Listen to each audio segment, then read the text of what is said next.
السلام علیکم جی، آصف علی میرا نام ہے، general secretary L D employees cooperative housing society Lahore سے۔ ڈی این این نیوز نے ایک بہت اچھا انیشیٹو لیا ہے دین اسلام کے متعلق کہ یہ تمام آپ کو انفارمیشن دین کے لحاظ سے وہ آپ کو اس چینل پہ انشاءاللہ ملے گی۔ اس میں تمام دوستوں کو جو میرے جاننے والے ہیں ان کو یہ پیغام ہے کہ وہ اس چینل کو جو ہے وہ پروموٹ کریں اور دین کے لیے اپنی خدمات کو جو ہے نا وہ پیش کریں۔ اس میں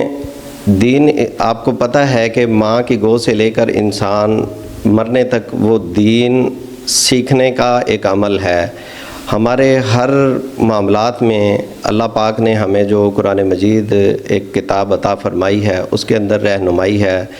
اس کو سیکھنے کے لیے اور ان معاملات کو عام زندگی میں ہمیں کرنے کے لیے سب سے پہلے جو ہے وہ دین کو سیکھنے کی ضرورت ہے۔ ابھی جیسے میں آپ کو ایک مثال دیتا ہوں کہ کل پرسوں ایک واقعہ ہوا ہے اچھرا کے اندر کہ ایک خاتون نے لباس پہنا ہوا تھا جس کے اوپر حلوہ لکھا ہوا تھا، اور وہ لکھا اس طریقے سے ہوا تھا کہ وہ اس میں عربی جھلک نظر آ رہی تھی، لیکن کچھ کم پڑھے لوگوں نے اور جن کو سمجھ نہیں ہے دین کی، انہوں نے اس کو یہ دکھلا دیا کہ یہ نعوذ باللہ کوئی عربی کی کوئی آیت لکھی ہے اور اس کی بے حرمتی کی جا رہی ہے۔ ہماری مسلمانیت کا عالم آپ دیکھ لیں کہ حلوے کو انہوں نے عربی کے ایک آیت کے ساتھ تشبیہ دے دی اور اتنا ہنگامہ برپا کر دیا کہ تمام میڈیا چینلز اور لوگوں کا جو ایک جمع غفیر جو ہے وہ اس عورت کی طرف جو ہے وہ ٹوٹ کر لپک پڑا،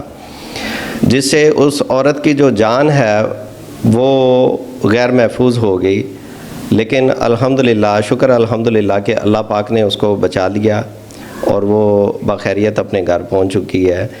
تو اس میں اگر آپ پڑھے لکھے ہوئے ہوں اور آپ اگر خالی عربی پڑھنے کا نام دین نہیں ہے، دین نام ہے سیکھنے کا کہ عربی میں اللہ تعالیٰ ہم سے کیا فرما رہے ہیں، اس کا معنی کیا ہے، اس کا مقصد کیا ہے۔ تو ہم صرف اور صرف پڑھ تو لیتے ہیں، حفاظ اکرام پاکستان کے اندر لاکھوں کروڑوں کی تعداد میں ہوں گے، لیکن ترجمہ اور تشریح والے چند ایک ہی لوگ ہیں۔ تو میری اس چینل کے توسط سے جو ہے وہ گزارش ہے کہ دین کو سیکھیں اور سیکھنے کے عمل میں ہمارا ساتھ دیں۔ ڈی این این نیوز کو آپ فالو کریں اور دین کے متعلق جو بھی انشاءاللہ نیکسٹ ویڈیوز ہوں گی آپ کو اس چینل کے توسط سے جو ہے نا وہ ملیں گی۔ بہت